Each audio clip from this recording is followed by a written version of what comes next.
how much power do you think Dusty Baker has in the grand scheme of things with the Houston Astros right now? Have you thought about how much power Dusty Baker might have?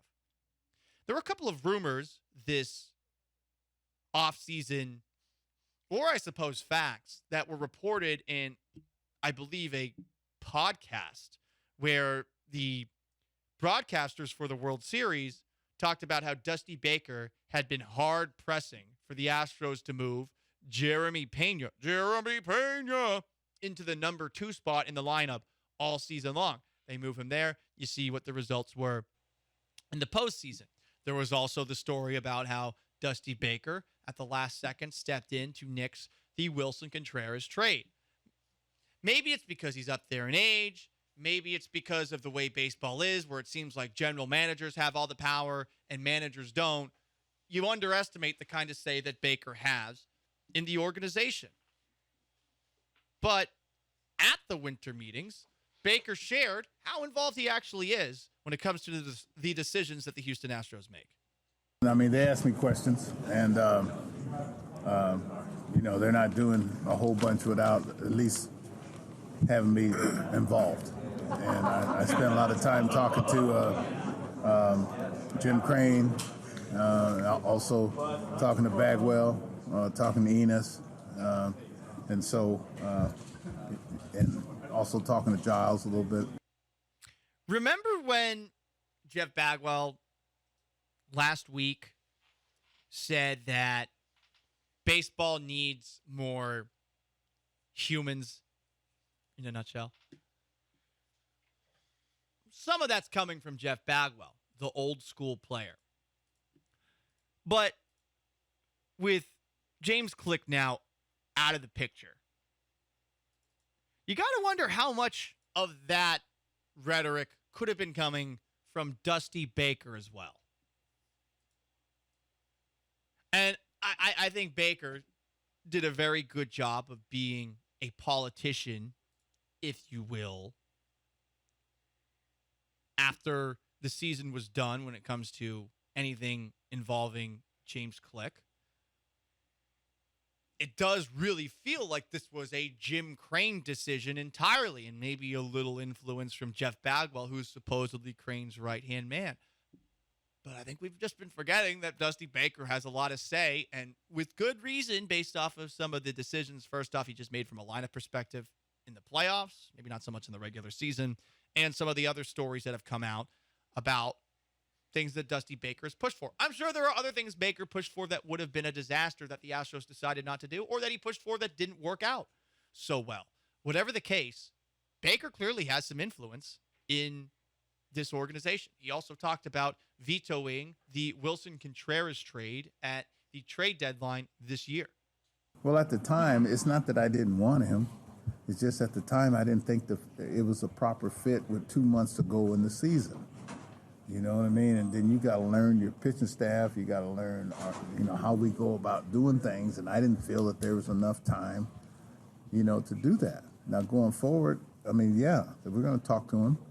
And, we have interest in him. And if the numbers are right and the years are right and the situation is right, then right for both of us. That means that Wilson Contreras is still an option. And I'm curious as to how they would use him in the lineup. I think it was the Ken Rosenthal piece about the Astros' interest in Wilson Contreras, where it was suggested that Contreras, who has played in left field before, could actually end up playing a little bit of left field, perhaps platooning with Yordan Alvarez in that role. As far as Yordan Alvarez, where do you expect to see him next year? Well, this does impact what the Astros do in their decisions the next couple of weeks. How hard are they going to pursue some perhaps outfield alternative or spare bat, spare glove to compete with Chas McCormick or just overtake Chas McCormick as the center fielder? If you do find someone who can play a little left field too, optimally, you can move McCormick there from time to time. But I am curious as to how much Yordan Alvarez is going to play left field. Alvarez said last year, hey, I want to play a little more left field to keep me a little more engaged on a day-to-day basis. Here's what Dusty Baker had to say about Alvarez, the left fielder. I don't know, probably 65, 70% of the time.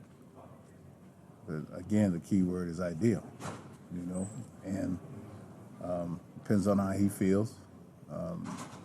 And he's getting better, and he enjoys playing the outfield. There's no doubt about the latter two. He has gotten, I think, better as an outfielder. And if he likes playing out there, there's no harm in putting him out there.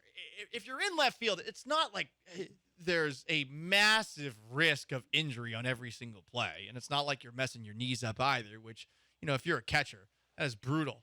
You're just standing in a squat position for an entire game. That's a lot of weight to be putting on your knees, especially with how big some of these catchers are across baseball. As defensive positions go in baseball, left field is probably the least stressful of the outfield, at least. And then because of that, it's least stressful on the field. Especially at Minute Maid Park, where the only really tricky spot in left field is right where the Crawford boxes turn into that little weird, right angle, and it goes back to where the bullpen is. That part of the park is tricky. But you're hoping that, nothing gets to that spot. It's just going to go yard, or it's going to off the wall, yeah. Right, or it's going to go into Jordan's glove or something like that. So it'll be interesting to see, but I think Baker's got a lot of influence in this organization, and maybe we should have been highlighting that, as there was so much.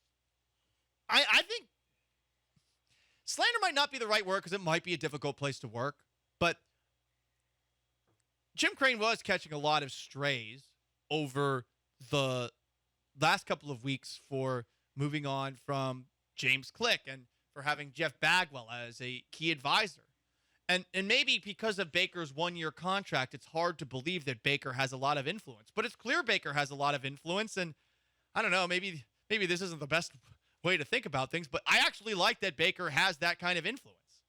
I would rather Baker have a little extra influence than Jeff Bagwell. And when it comes to evaluating players who are on the open market, maybe not, because, this is the same Dusty Baker who has forgotten who, Shane McClanahan is, among other players across baseball. I've never seen him pitch. I've never watched him. I've never heard of him. And I have no problem with them doing that. You're a manager on a night-to-night basis. How much of an opportunity do you have to actually watch baseball when you're off the clock? How much would you want to watch baseball teams that aren't yours when you're off the clock? So outside, I think, perspective, that's something with Dusty Baker that I don't really care that much about what he brings to the table there. That said, I do think it's good that Jim Crane is listening to him.